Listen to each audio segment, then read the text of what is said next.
그리스도 안에서 사랑하는 성도 여러분, 주후 408년 9월에 고트족이 로마를 침공했습니다.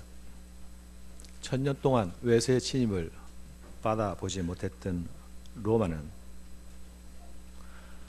깜짝 놀랐습니다. 고트족 왕 알라리크가 로마의 관문인 오스티아 항구를 봉쇄하고 로마의 모든 보급로를 차단해 버렸습니다. 그리고 로마를 완전히 포위했습니다. 이 포위는 몇 달 동안 계속되었습니다. 안에서 견디지 못하는 로마가 장수들을 내세워서 알라리크 왕과 협상을 시작합니다. 그러나 1차 협상 결렬, 2차 협상 결렬, 협상이 지속되는 동안에 시간은 점점 지나가고 드디어는 로마 안에 있는 모든 사람들의 식량이 떨어져 가기 시작했습니다. 마침내 식량이 떨어지자 로마는 생지옥이 되었습니다.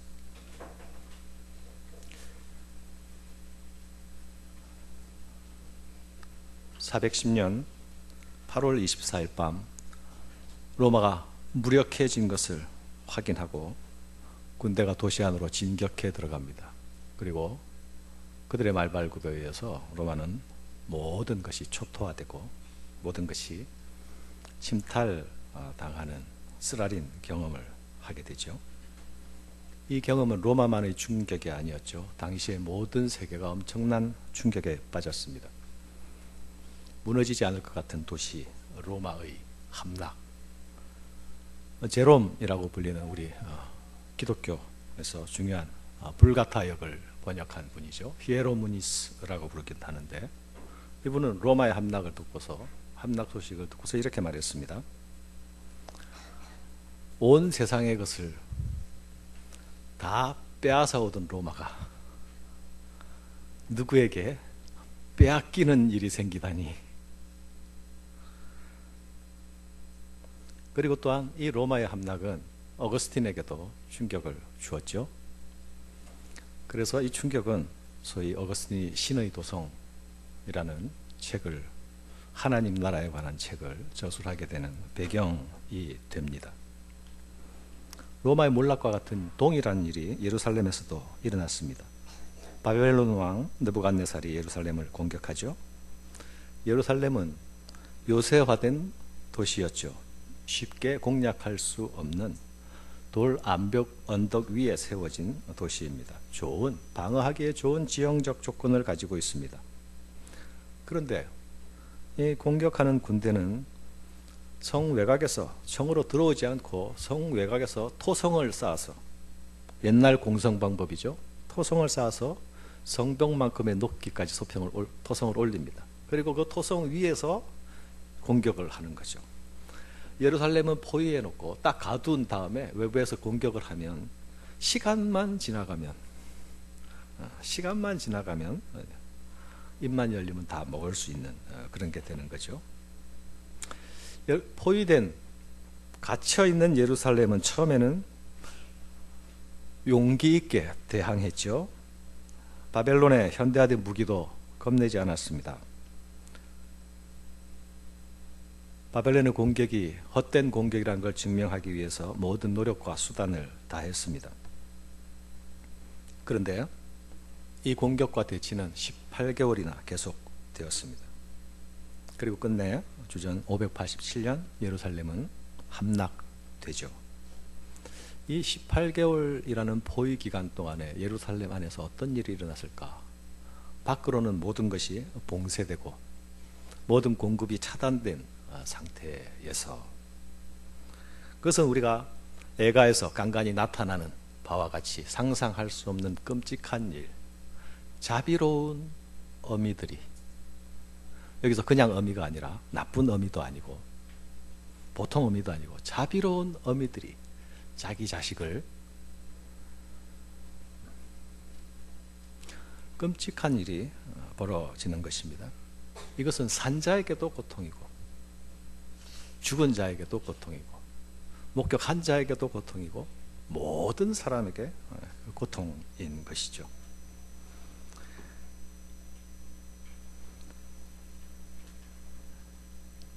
포위가 지속되는 동안에 성안은 서서히 무너져 가고 있었습니다. 균열이 진행되고 있었던 것이죠.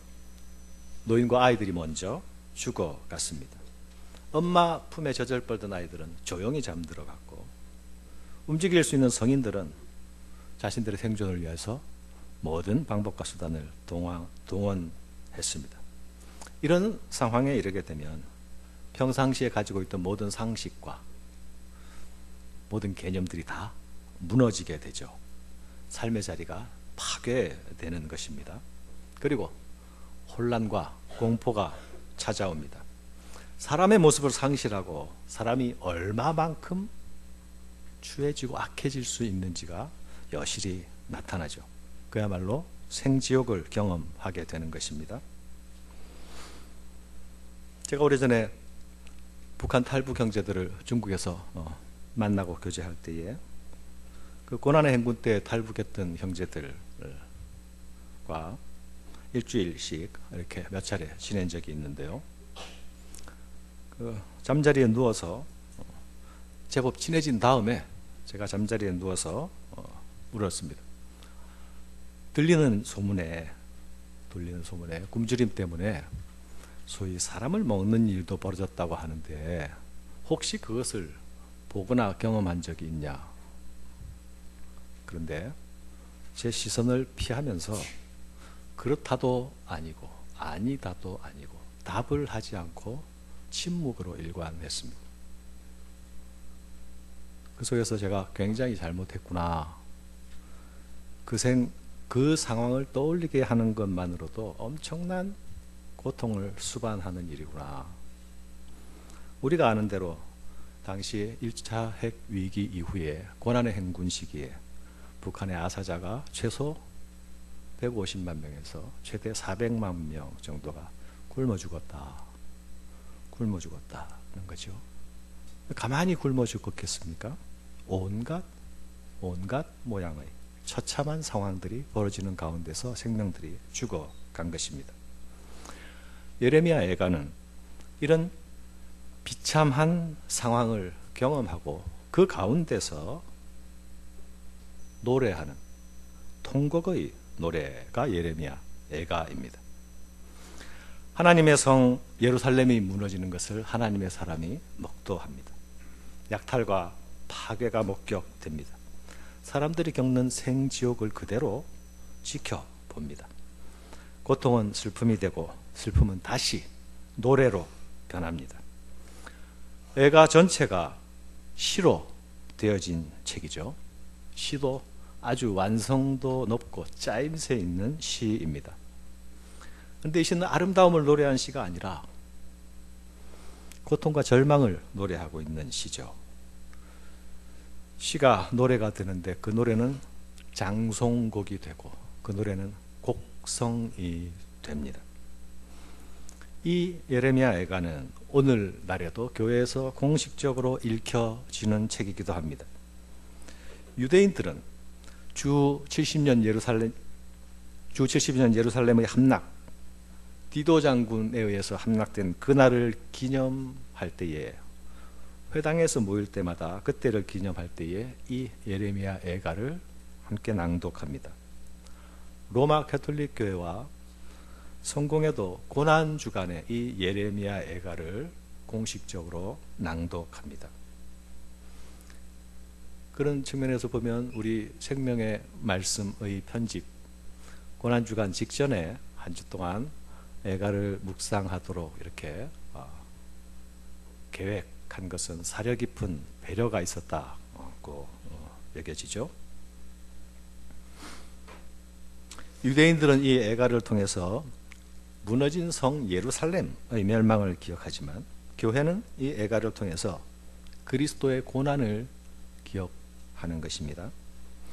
이 애가는 슬프다라는 탄식으로 시작합니다. 우리가 이 탄식을 1장에서도 2장에서도 4장에서도 동일하게 그 첫 장을 시작할 때에 만나게 되죠. 그런데 이 슬프다라는 말이 사실은 조금 평이하게 느껴지고, 좀 더 리얼하게 표현하자면 경상도 사람들에게는 좀 감각이 느껴질지 모르겠는데, 웃자다가 어찌하여, 이런 뉘앙스가, 강한 뉘앙스가 들어 있습니다. 무슨 일을 당했는데, 험한 일을 당했는데, 말로 표현할 수 없는 일을 당했는데 그것을 설명하거나 뭐 표현하거나 진술하거나 문장으로 만들지는 못하고 나오는 말이 웃자다가 이런 비극이 시온에 찾아오고, 웃자다가 시인은 이런 비극을 목도하게 된 것입니까? 그것은 하나님의 진노였죠. 그들이 겪은 재앙은 심판하시는 하나님의 공의의 얼굴이었죠. 예루살렘의 멸망은 단순한 한 도시의 멸망이 아니었죠. 유대인들에게는 이것은 단순히 하나의 성 이상의 가치였습니다. 예루살렘은 그들에게 가장 안전한 곳이라고 믿었습니다. 이 성이 요새와 같이 견고해서가 아니라 그곳이 하나님의 이름을 두신 곳이라 믿었기 때문이죠. 그들에게 예루살렘이 무너지는 것은 곧 모든 세상이 무너지는 것과 마찬가지였습니다. 그것은 하나님이 주신 기업을, 약속의 땅을 상실하는 것이기 때문이죠. 하나님께서 왜 이 기업으로 주신 땅을 이제 거두어 가시는 것입니까? 유다 백성들이 하나님 앞에서 그들의 마음을 거두어 갔기 때문입니다. 하나님이 이스라엘을 부르실 때에 처음부터 분명하게 말씀하셨습니다. 너희는 내가 택한 백성이다. 내가 너희들과 언약을 맺겠다. 언약에 순종하는 자들에게는 내가 복을 내릴 것이고, 언약에 불순종하는 자에게는 내가 저주를 내리겠다. 복은 1000대까지 이를 것이고 저주는 3, 4대에 그칠 것이다. 가나안 땅을 눈앞에 두고 모세와 온 이스라엘이 축복의 산 그리심산과 저주의 산 에발산 사이에 서서 이 언약의 조항들이 하나씩 선포될 때마다 모두 아멘 아멘 하고 화답했었죠. 이 화답 소리가 두 산에 메아리 쳤었죠. 그런데 그렇게 분명하게 시작된 그 언약 관계가 이스라엘 백성들에 의해서 언약의 배반자가 되었습니다. 그들은 하나님께서 주시는 축복은 우리 것이어야 하고 저주는 다른 사람들의 것이어야 한다고 생각했습니다. 자신들이 하나님의 공의의 얼굴을 만나게 될 줄은 꿈에도 몰랐습니다. 예루살렘이 그렇게 무너질 줄은 상상할 수 없었습니다. 사랑하는 여러분, 공의로우신 하나님의 얼굴이 나타날 때에 그것을 심판이라고 부르죠. 우리가 공의로우신 하나님의 얼굴을 만나게 되면 반가움이 아니라 놀라움을 느끼게 됩니다. 깜짝 놀라게 됩니다. 그 얼굴을 만나면 기쁨, 위로 대신에 탄식과 슬픔에 젖게 됩니다. 공의의 하나님의 얼굴이 나타날 때에 우리는 고난과 고통을 경험합니다. 이 고난은 죄로 인한 고난입니다. 애가는 고난을 겪는 사람의 슬픔만을 말하고 있지 않죠? 단순히 탄식, 슬프다, 아이고, 웃자다가로 끝나지 않습니다. 탄식을 넘어서는 또 다른 지평으로 우리를 인도하지요. 이 탄식의 노래는 먼저 재앙 가운데서, 하나님의 진노 가운데서 죄를 자복합니다. 1장 8절에 보면 예루살렘이 크게 범죄함으로 조속거리가 되었다고 고백하고 있죠. 1장 18절에 보면 여호와는 의로우시도다. 그러나 내가 그의 명령을 거역하였도다. 5장 7절에 보면 우리 조상들이 범죄하였고 우리가 범죄하였다고 고백하고 있습니다. 그들이 현재 당하고 있는 상황은 절망적이었습니다. 그 절망의 원인은 죄악 때문이었습니다. 하나님께서는 이 이사야 선지자 이후로 계속해서 거의 10년 단위로 계속 메신저를 보내어서 경고를 거듭했습니다. 그 경고의 핵심은 돌이키라였죠. 그러나 그들은 그 경고도 무시했습니다. 하나님을 무시한 것이죠. 오히려 그들은 자신들이 듣고 싶은 것만 듣고 보고 싶은 것만 보았습니다. 하나님의 선지자들의 경고에는 귀를 닫았습니다. 오히려 하나님의 선지자들을 조롱하고 핍박하고 가두었습니다. 그런데 죄에 대한 하나님의 공의의 얼굴이 나타날 때에 그들의 모든 삶의 자리들이 뒤집어져 버렸습니다. 그들이 그리고 있던 모든 그림이 다 망가졌습니다. 아름다운 시온성은 황폐한 곳이 되었습니다. 절기마다 가득 찬 길거리들은 발길이 끊어지고 적막한 곳이 되어버렸습니다. 한때 공주와 같은 자들이 이제는 노비와 종이 되어버립니다. 여호와는 나의 목자가 아니라 이제 나의 원수가 됩니다. 그분이 나를 쉴만한 물가로 인도하시는 것이 아니라 나를 어둠으로 이끌고 갑니다. 지팡이와 막대기로 나를 지키시는 것이 아니라 그 막대기를 들어 종일토록 나를 매를 치십니다. 푸른 초장으로 인도하시는 것이 아니라 나를 가두시고 내 길들을 막으십니다. 심지어 분노하신 여호와는 나를 공격하는 곰과 사자처럼 맹수같이 짐승같이 그렇게 달라드십니다. 그분은 적들을 위해 나를 위해서 싸우시는 용사가 아니라 나를 관역으로 삼으시고 그분의 활로 내 몸통을 정확하게 꿰뚫어 버리십니다.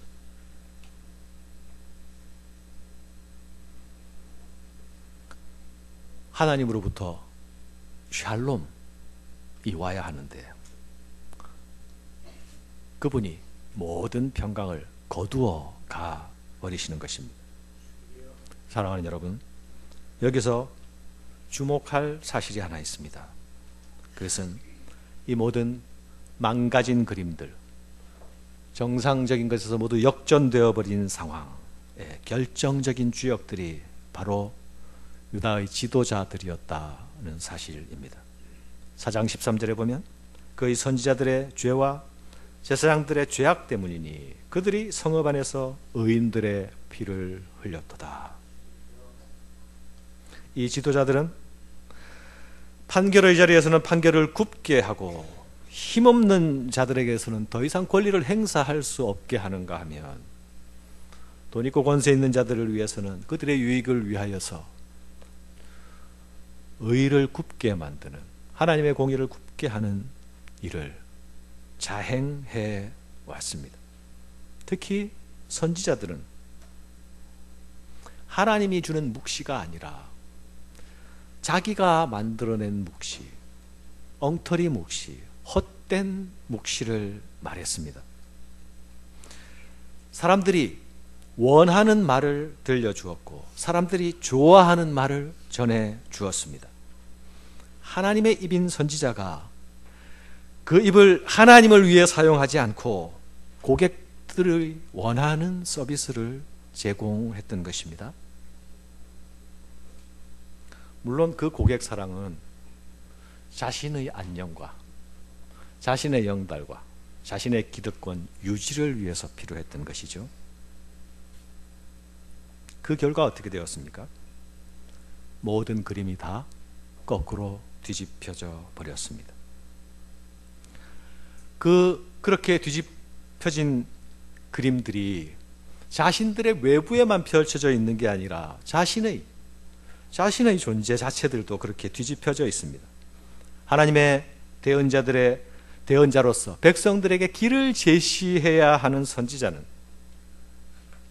스스로가 맹인 같은 상황으로 떨어져 버립니다. 갈 바를 알지 못하고 방황하는 것입니다. 백성을 정결케 해야 하는 제사장이 스스로 더러워져서 오히려 사람들이 제사장의 부정 때문에 피해 다닙니다.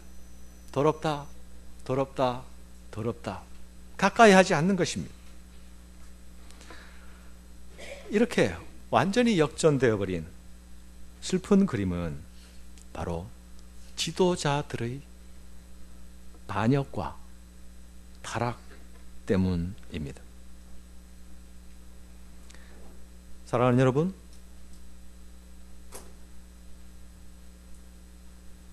모든 사람들이 지금 4월과 5월의 위기에 대해서 이야기하고 있죠.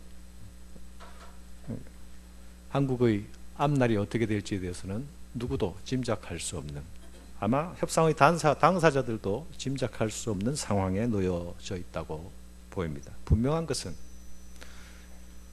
협상이 우리가 원하는 대로 되기는 굉장히 어렵고, 미국인들은 2% 정도의 가능성이라고 생각하더라고요. 그럼 98%가 결렬될 것이다를 예상하는데, 협상의 결렬은 곧 전쟁으로 연결되지 않겠는가 하는 것이 또 지금의 흐름이죠. 하나님은 이 역사를 어떻게 이끌어 가실지, 또 사람들을 어떻게 사용하실지 우리가 알 수 없습니다. 그러나 우리가 하나님의 진노의 과정을 많이 통과해야 되는 일이 있다면, 하나님의 공의의 얼굴을 만나야 되는 일이 있다면, 그것은 이 땅에 지도자들이 먼저 책임을 지고 먼저 매를 맞아야 되는 일이 아닐까 생각합니다. 세상이 다 그렇게 말하고 있죠. 그러나 여러분이 그 말을 동의 반복으로 모든 지도자들이 다 타락했다라고 말하는 것으로 그치지 말아야 합니다.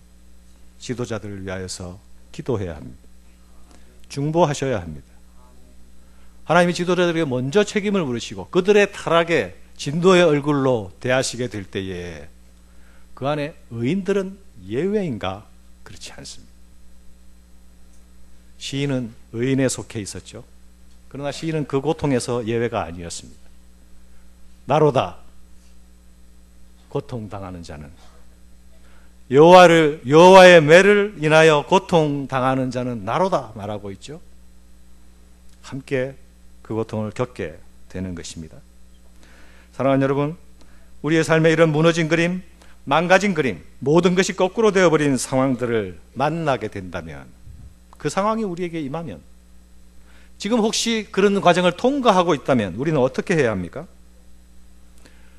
죄의 자복으로 시작해야 합니다. 겸손하고 낮아짐으로 시작해야 합니다. 깊은 구덩이 가운데 있을지라도 거기서 주의 이름을 부르는 것으로 시작해야 합니다.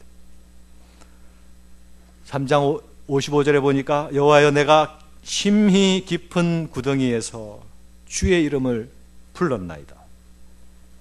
스스로를 돌아보며 하나님과의 관계를 살펴야 합니다. 어디서부터 불순종이 시작되었는지, 어디서부터 잘못되기 시작하였는지 돌아보아야 합니다. 그래야 다시 돌이킬 수 있고 다시 일어설 수 있습니다.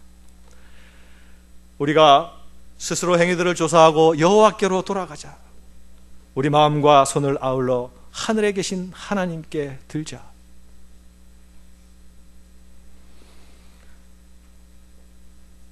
말하는 사람이 내가 되었다가 우리로 변하여서 이 회개의 돌이킴이 나만이 아니라 나와 함께 모든 백성들이 하나님께 돌아가야 함을 외치고 있지 않습니까?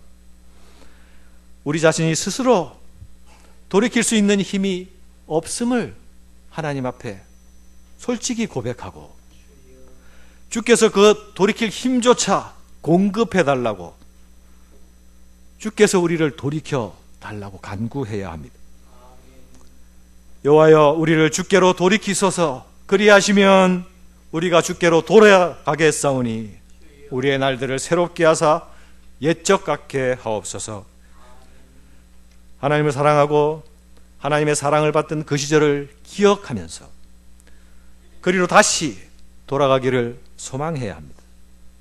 돌아갈 길이 있는 자들은 결코 무너지지 않죠? 하나님의 성품을 기억하면서 그분의 품을 의지하면서 그분의 품을 파고 들어야 합니다. 주께서 인생으로 고생하게 하시며 근심하게 하심은 본심이 아니시로다. 매를 맞고 있으면서 매 맞는 중에 있으면서 이것이 주님의 본심이 아니셔. 이것이 아버지의 본심이 아니야.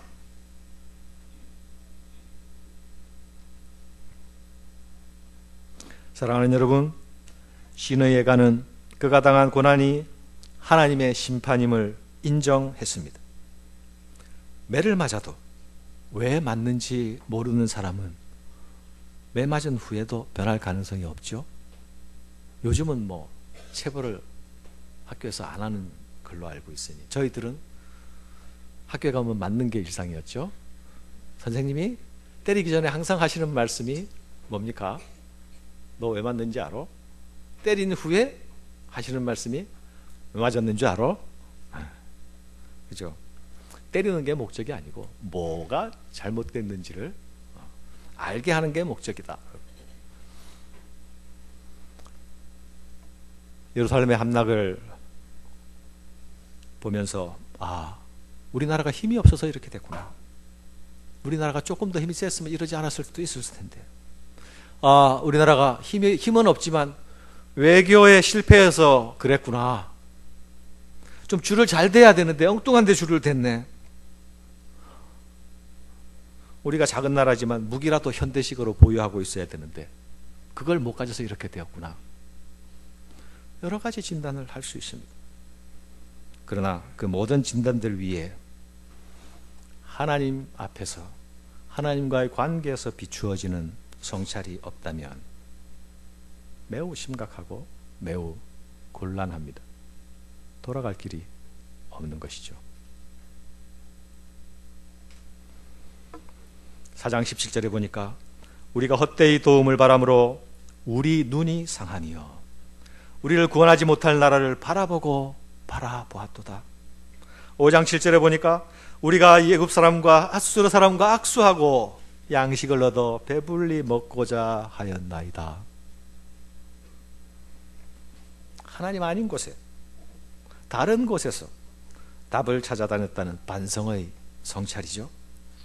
이런 성찰은 지금 당하고 있는 상황, 이 고통이 바로 하나님의 진노 때문이요 하나님의 심판이라는 것을 인정하는 데서부터 오는 성찰입니다. 사랑하는 여러분, 하나님의 심판, 하나님이 심판하시는 하나님이라는 사실을 인정하는 것이 왜 필요합니까? 이것은 매우 중요한 일이죠.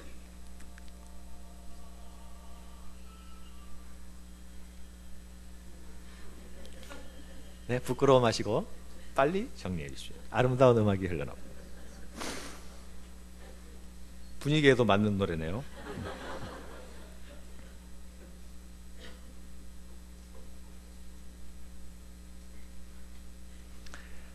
슬픔을 노래하는 시인은 하나님이 세상의 통치자시다라는 사실을 고백하죠. 5장 19절에 보니까 여호와여 주는 영원히 계시오며 주의 보좌는 대대에 일어나이다. 주는 영원히 계시오며 주의 보좌는 대대에 일어나이다.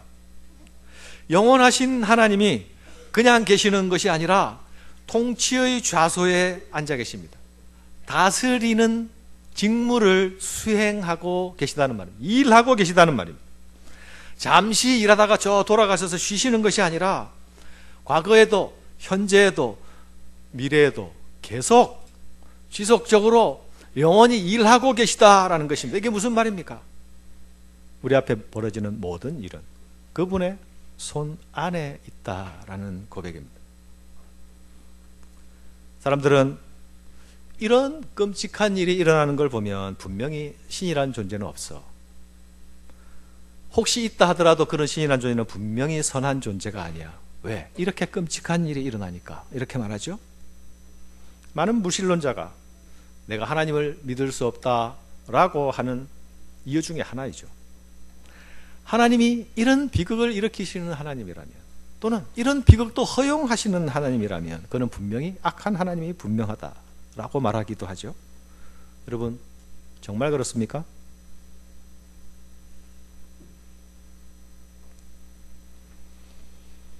시인은 지금 그렇게 말하고 있지 않습니다.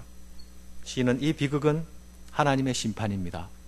이 비극은 우리의 죄악 때문입니다 라고 말합니다. 하나님께서 죄악을 심판하시는 것이니 이 비극은 공의의 하나님께서 당연히 행하실 수 있는 일이다 고 말하는 것입니다. 그리고 지금 이 비극적인 상황도 하나님의 통치하시는 손 안에 있습니다 고 고백하고 있죠. 하나님이 심판하시는 하나님이시다라는 고백 안에는, 그 믿음 안에는 하나님이 이 심판 가운데서 우리를 구원하실 수 있다, 구원하시는 하나님이다 라는 것도 포함하고 있습니다. 심판하시는 하나님은 또한 구원하시는 하나님이기도 합니다. 역사를 그분의 손안에 두고서 그분의 뜻대로, 그분의 의지 가운데, 선하신 뜻과 의지 가운데서 이끌어 가시기 때문에 그렇습니다. 이 믿음은 고난과 재앙 가운데서 소망으로 연결됩니다. 다시 회복과 다시 구원을 기다리는 근거가 되는 것입니다. 그러나 만일 이런 일이 하나님이 허락하는 것이 사실이라면 그런 하나님은 필요 없어, 그런 하나님은 분명히 선한 하나님이 아니야 하고 마음을 닫아버린다면, 하나님으로부터 돌아서 버린다면 다시 돌아갈 곳도 소망의 근거를 둘 곳도 없어져 버리는 것입니다. 예레미야에가는 여러분 5장으로 되어 있는데 이게 5편의 시죠. 그 5편의 시 중에 중심 부분이, 소위 앙코 부분이 3장입니다. 위치도 중간이죠. 근데 3장은 분량이 다른 장의 3배나 됩니다. 그죠? 여러분들 유심히 본 분들은 다른 장들은 다 22절로 되어 있는데 3장은 66절로 되어 있어요. 그것도 정확히 배수죠. 네. 예, 조금만 미안해 하십시오. 예, 조금만 도와드리세요. 도와드리세요.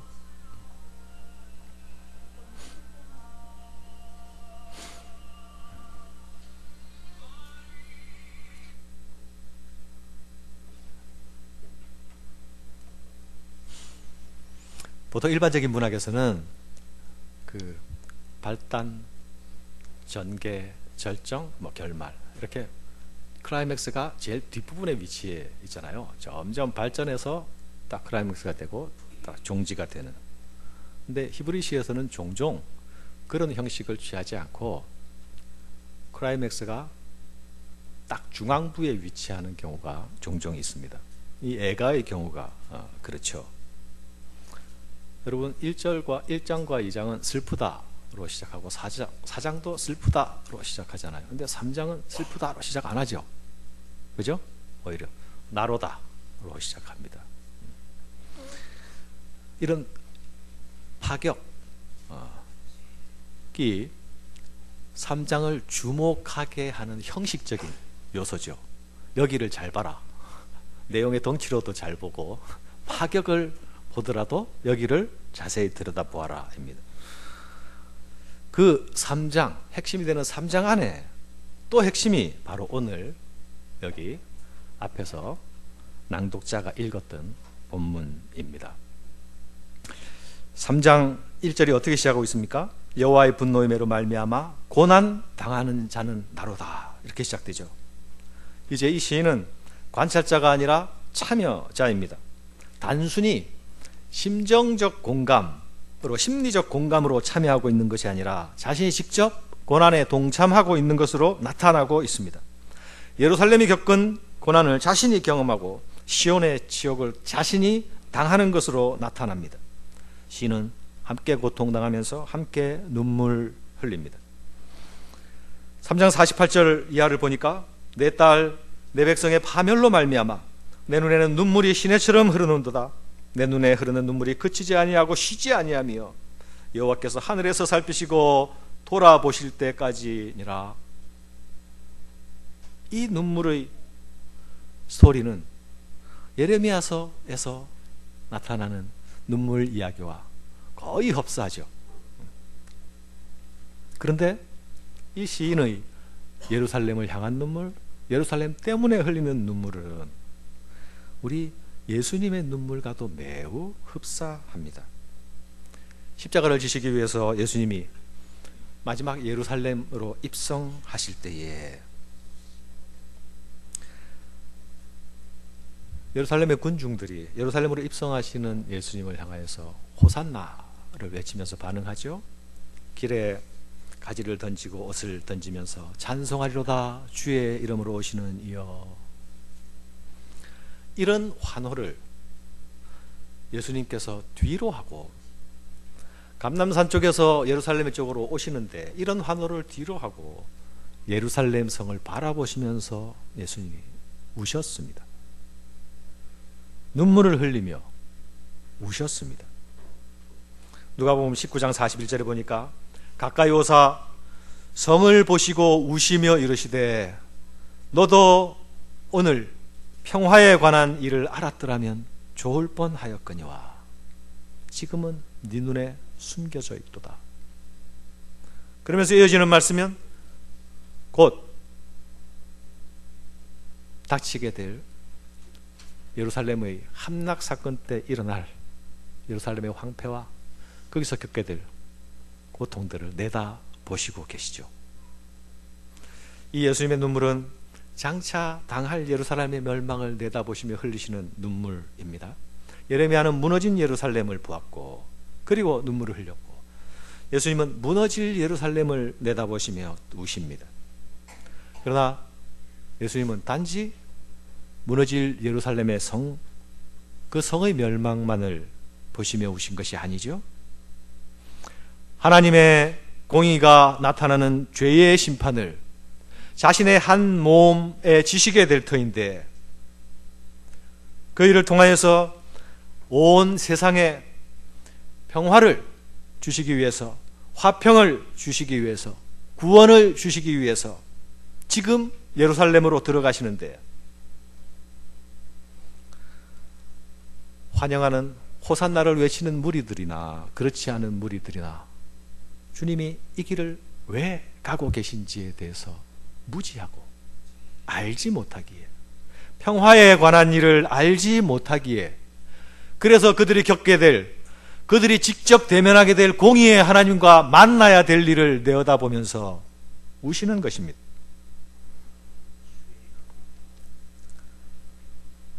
사랑하는 여러분, 슬픈 통곡소리 가운데 소망의 싹이 있습니다. 이것이 애가의 핵심입니다.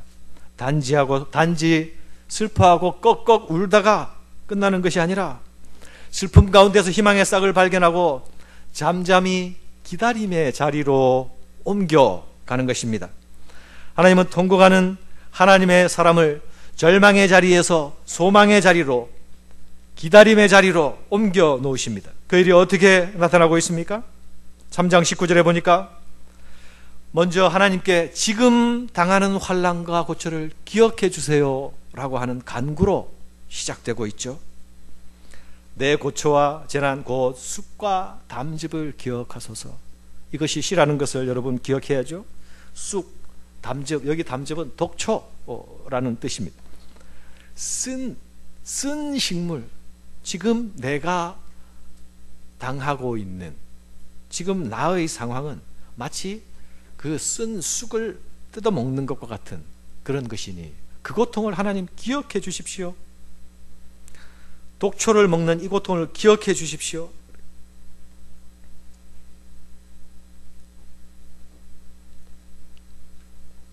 하나님 기억해 주십시오.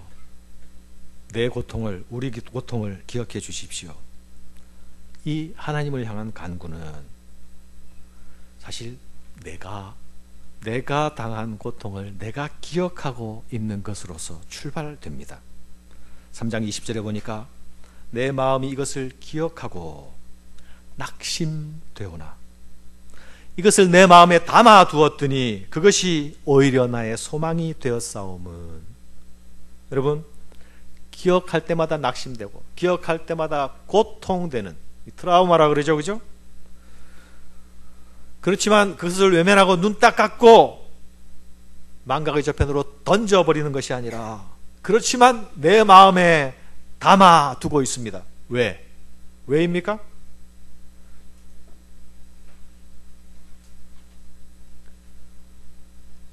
매를 실컷 맞고도 너무 아팠어. 다음번에 좀 작게 덜 아프게 맞으면 좋겠어. 아픔만 기억하고 돌아 나오면 매의 효과가 없는 거죠. 그 정도 되면 매인이 배겼다 이렇게 얘기해요. 상당히 내공이 쌓이는 거죠, 매가. 시인은 자신이 고통을 기억하는 것, 직면하고 싶지 않은 고통입니다. 누가 질문하면 눈을 피하고 얘도 아니오도 아닌 침묵하고 싶은 고통입니다. 생각할 때마다 그 고통이 다시 찾아옵니다. 그러나 그것을 망각 속에 묻어두지 않고 계속 마음속에 담아두고 붙들고 있습니다. 마음에 두고 있습니다 라고 말합니다. 담아두었다고 말합니다. 고통을 즐기고 느끼기 위해서가 아니라 이제 다시 그 고통을 반복하지 않기 위해서입니다. 고난과 재난의 기억을 가슴에 품고 자신을 성찰합니다. 회개의 제목들을 찾아냅니다. 무엇이 어디서부터 잘못되었는지를 찾고 또 찾습니다. 어디로 돌아갈지, 어떻게 돌아갈지 하나님 앞에서 묵상하고 씨름하는 것입니다. 이것은 분명히 유쾌한 작업이 아니죠. 그러나 이러한 진지한 성찰 가운데서 비로소 새로운 소망이 발견됩니다. 완전히 망가진 그림들의 대반전이 일어나는 것입니다. 그 이유가 무엇입니까? 이 대반전이 어떻게 가능하게 됩니까? 이 고통스러운 성찰이 바로 살아계신 하나님 앞에서 이루어지는 진지한 성찰이기 때문입니다. 고통받는 나 혼자 씨름하지 않습니다. 하나님 앞에서 씨름합니다. 하나님 앞에서 웁니다. 그리고 지금 내 앞에 계신 하나님이 누구신지 기억해냅니다. 하나님이 누구신지 기억을 더듬어 가자 그 하나님은 진노의 얼굴을 가진 하나님만이 아니었죠. 심판하시는 하나님의 얼굴만 있는 것이 아니었습니다. 그분의 다른 이름은 인자와 긍휼이었습니다. 분노하시는 하나님의 얼굴 앞에서 그 매를 맞으면서 그분의 인자와 성실을 기억해냅니다. 여기 하나님의 인자는 여러분이 아시는 것처럼 헤세드 아닙니까? 하나님의 사랑이죠. 분노하시는 하나님, 진노하시는 이름의 다른 이름이 사랑하시는 하나님입니다. 이 사랑이 어떤 사랑입니까? 그냥 한번 잠깐 사랑하다가 조금 있으면 돌아서고 말아버리는 그런 사랑이 아니죠. 끝까지 쫓아가고 끝까지 추적하시는 사랑이죠. 실패하고 넘어진 자리까지 쫓아가서 기어이 다시 일으키고 다시 함께 가게 하시는 그런 사랑이죠. 시인은 이 사랑의 크기를 다 표현 못해서 사랑이란 말을 단수가 아닌 복수로 표현하고 있습니다. 이런 표현법은 특히 이런 표현법이 하나님 앞에서 하나님께 적용될 때에 어떤 의미를 갖느냐? 나는 하나님 앞에서 내 도리를 다 하지 못하지만 네가 도리를 다 하지 못했으니까 나도 너한테 도리를 이행할 의무가 없어. 이렇게 반응하는 것이 아니라 나는 도리를 다 하지 못하지만 그러나 하나님은 한결같이 우리를 대하시는 사랑, 그 사랑, 그것을 하나님의 헤세드, 하나님의 인자라고 합니다. 하나님의 매를 맡고 있는 중에 하나님이 이 헤세드의 하나님, 이 사랑의 하나님이란 사실을 기억해내는 것입니다. 씨름하고 씨름하면서 그 얼굴을, 분노의 얼굴 뒤에 있는 하나님의 얼굴을 바라보는 것입니다. 사랑하는 여러분, 이 기억은 그의 간구 중에서 찬양의 고백으로 전환되고 있죠. 3장 22절입니다. 여호와의 인자와 긍휼이 무궁하심으로 우리가 진멸되지 아니하니이다. 이것들이 아침마다 새로우니 주의 성실이 크도소이다. 여러분, 놀랍지 않습니까? 이것들이 아침마다 새로우니, 어떻게 이것들이 아침마다 새롭다는 것을 확인할 수 있었을까요? 시인은 잠자리에 눕기 전까지 이것을 가지고 씨름하다가 잠들었을 것입니다. 아침에 일찍 일어나 또다시 이것을 하나님 앞에서 씨름했을 것입니다. 기도하고 묵상했겠죠. 묵상하고 또 기도했겠죠. 그리고 찾게 된 것이 무엇입니까? 하나님은 헤세드의 하나님이시다.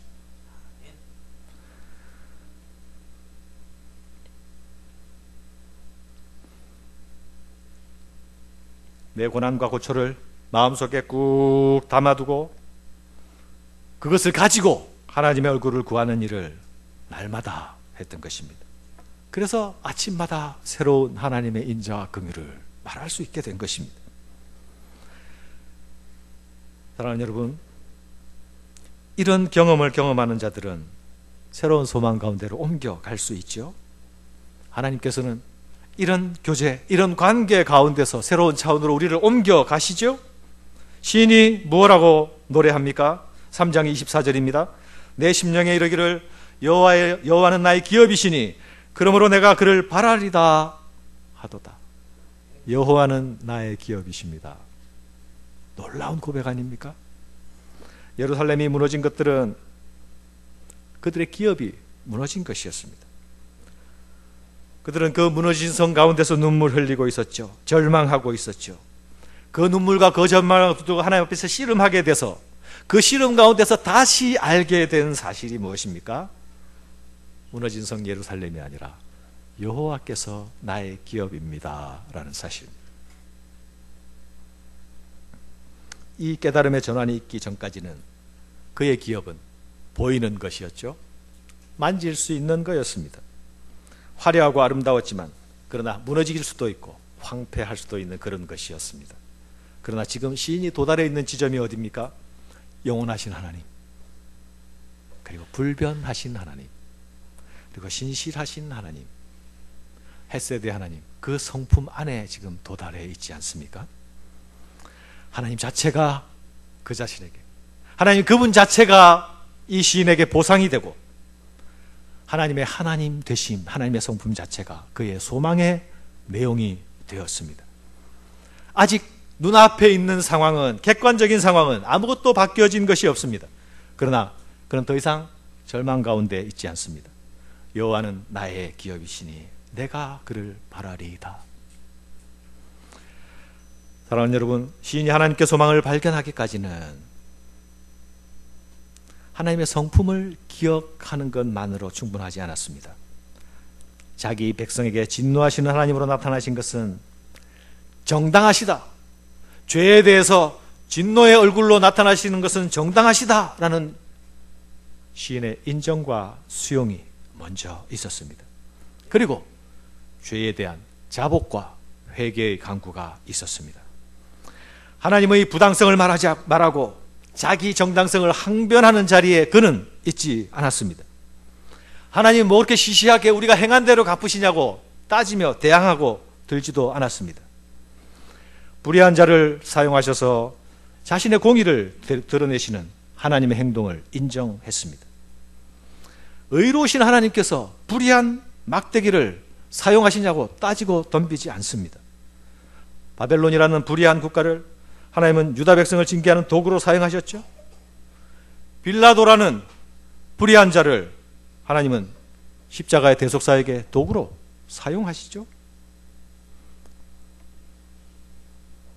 2차 대전 때 똑같이 죽음의 수용소 아우슈비츠에서 똑같은 과정, 똑같은 고통을 겪었던 사람들이, 어떤 사람들은 그 고통 때문에 살아계신 하나님을 만나게 되고, 어떤 사람들은 그 고통 때문에 하나님으로부터 마음을 닫고 돌아서게도 됩니다. 사랑하는 여러분, 우리가 고난에 직면하게 될 때에 나타나는 반응은 두 가지입니다. 하나는 고난 가운데서 하나님의 손을 부정하는 것이고, 다른 하나는 고난 가운데서도 하나님의 손을 인정하는 것입니다. 하나님의 손을 부정하는 사람들에게는 닫혀있던 시야가 결코 열릴 수 없습니다. 계속 자신 안에서 근거를 찾고 계속 열리지 않는 가운데 고통과 방황만 계속될 뿐입니다. 하나님의 손을 인정하는 자는 자신이 그 하나님의 성품을 더 닮게 될 것을 소망하게 됩니다. 하나님의 하나님 되심 때문에 평안과 안정을 찾을 수 있게 됩니다. 고난 받는 자는 나로라 라고 말하면서 자기 백성의 아픔을 자신의 아픔과 동일시하는 이 시인의 모습은 마치 예수님의 모습과 많이 닮아 있습니다.